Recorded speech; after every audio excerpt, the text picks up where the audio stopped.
The Crew Motorfest is changing the formula extensively, taking things away from the giant recreation of the US and placing you on the colourful island of Hawaii. While much of what the Crew Motorfest is doing feels new for the franchise, it also seems like now, more than ever, this might get lost in the racing game shuffle. What made the first two iterations of the Crew stand out from the typical open world car games of late was that aforementioned recreation of America. Even if you ignored all the set races, stories and events, just road tripping around different states and creating your own path was incredibly fun. When Forza Horizon 4 took things to the UK, it never felt like you were driving around places you knew, and even being from England, driving around the Crew's version of America still felt exciting. While during our short 30-minute demo we didn't get to explore the open world at all, we did however get a glimpse of different parts of Hawaii inside of a few races. And from the small glimpses that I've seen, it seems to suffer from that same issue that Forza Horizon 4 had. The restrictions of basing it solely in Hawaii make the map less enticing to explore, and although there are a handful of recognizable locations in Hawaii, the rest of the island we saw just appears like white noise in a jungle. Had they taken the game to a scaled down Europe or even another multi-country setup, I feel like it would have retained some of its unique qualities. And that's something I say even ignoring that this game is now just repeating the same car festival theme that the Horizon franchise was built on. Taking the game out of the US isn't the only significant change though. The Crew 2 also introduced boats and planes,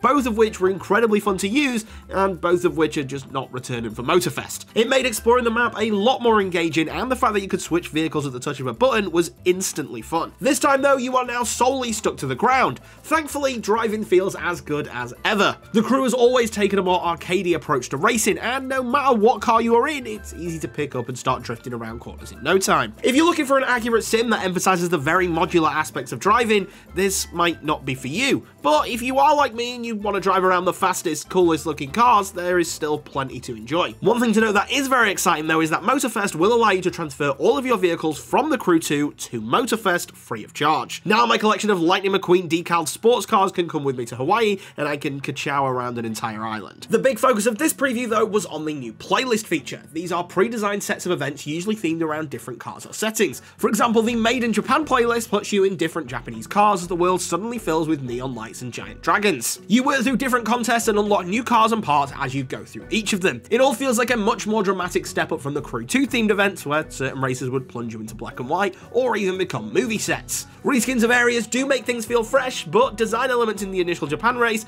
did feel a little repetitive after a couple of corners. The Vintage Garage playlist was the main one I got to play around with, and the first trial turned the island into a 50s haven. It removed your minimap, and instead you had to find your way around the island using pictures of landmarks. There's theme music, a sepia tone, and of course retro cars to boot. This was by far the most fun I had during the demo, and I was forced to look at my surroundings and take everything in instead of just following around a set line the entire time. It's currently unclear how consistently new and engaging the races in these playlists are. I got to experience the first and last events of the Vintage playlist, and while the first was very unique, the final one was just a simple race with tons of balloons scattered around, each representing different decades. It's a stark contrast to the creativity of the first part of the playlist, and one that left me questioning whether or not the other 6 races would be distinctive at all. Another new addition though is the introduction of enclosed F1 style races. These differ from typical street races by being on looping tracks that mirror traditional F1 tracks. While controlling a car that reaches incredible speed sounds initially difficult, it's made even more so by the new grip system. As you drive around these courses, a large green bar appears at the top of the screen, indicating how much grip your tyres have. The bar depletes as you drive around, and you have to make calculated pit stops to fill it back up. It's a very surface level attempt at putting in an F1 mechanic, and one that could be expanded upon in the full game, but even at its most basic, it does add an engaging layer that does make it memorable. Through a big opening montage, we also got to play around briefly with off-road races, and as expected, they are by far the most visually stunning. Driving through luscious green forests and foliage reminds me why I love open world racing games, and when mixed with the slick drifting around muddy corners and through tight gaps, it all feels fantastic to play. The Crew Motorfest is still holding a lot of cards close to its chest, and for what it's worth,